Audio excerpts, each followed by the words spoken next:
If you want to destroy the Khilafah, okay, you have to make sure that it cannot be restored. How can you take the entire world of Islam with so many ulama and ensure that not only is the Khilafah destroyed, but it cannot be restored? That's a tall order. How to do it?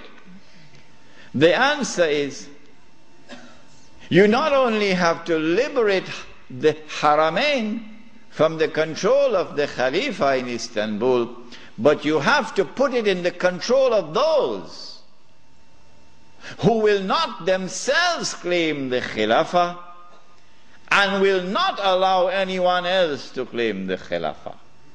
And so long as these people keep control of the Haramain and the Hajj, the Khilafah can never be restored. Simple, isn't it? Simple, isn't it? And so that was why they had to make the trip to Riyadh to meet,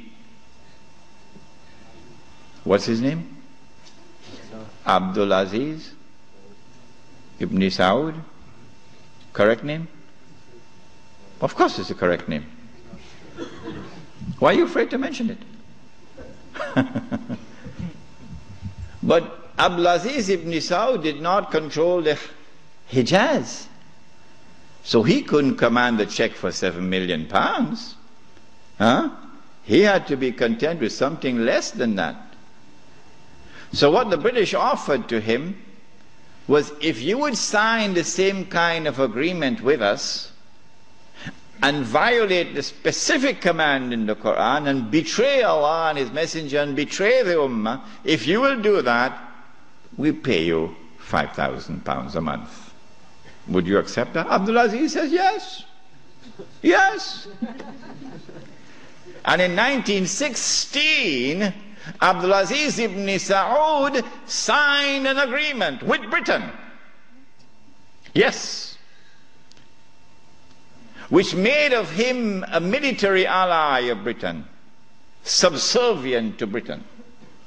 But when the Ikhwan, who were his military force, questioned him, how can you sign this agreement with Britain? And how can you accept this money from Britain, £5,000 a month? Abdul Aziz ibn Saud says, this is jizya. Jizya is what they pay to me because I control them. It was dust in their eyes and they swallowed it. And so Abdul Aziz ibn Saud got away with it. Massive betrayal, and a very dangerous plan is now in place. As soon as the Khilafah is destroyed, that Abdul Aziz ibn Saud will be given what is known as the green light, something that Saddam Hussein knows about, the green light. And then he will attack and take control of the Haramain. And when once he does that, he won't make the mistake of ever claiming the Khilafah for himself. And he will never allow anyone else to claim the Khilafah, because no one else can take the control of the Hijaz and the Haramain from them, because they are supported by Britain. And so goodbye to the Khilafah. It's gone. It can never be restored. Never, never, never be restored. So long as Britain and the United States of America underwrite the security of the Saudi state, you can never, never, never restore the Khilafah. By 1919, the Ottoman Empire was in shambles, falling apart. And a British army under General Allenby, with many Arabs and Punjabi Muslims fighting faithfully under his control, attacked the Turkish garrison which was defending Jerusalem, defeated it, and liberated the Holy Land. This was a joyous day for the Jews, because now the countdown is really moving forward and the golden age is coming back. In the same 1919, when the Ottoman Empire is collapsing and it is losing all its non-Turkish possessions, all the Arab parts of the Ottoman Empire are falling away, the Greek army now invades the Turkish mainland, Anatolia. And the Turkish people now have a tremendous fright in their hearts, because the Greeks hate them with a PhD in hatred. So Britain now has to create a Turkish general who would appear to the Turkish people as a savior who has come down from the heavens with his hands resting on the wings of angels to save the Turkish people. And so at a place called Gallipoli, a man named Mustafa Kemal inflicts a defeat on the ruling state in the world, Britain, and immediately climbs the ladder to become the hero of all heroes in Turkish history. Very convenient, isn't it? Mustafa Kemal now takes over. He is in fact de facto ruler over the Ottoman Empire, and the Khalifa is just a piece of furniture. In 1920, I think, or 21, there was a big treaty, negotiations in Versailles, and from this emerged now the Turkish Republic, which replaces the Ottoman Islamic State. But Mustafa Kemal said, the Turkish people love their Khalifa. So if Europe could have a pope, why can't we have a pope too?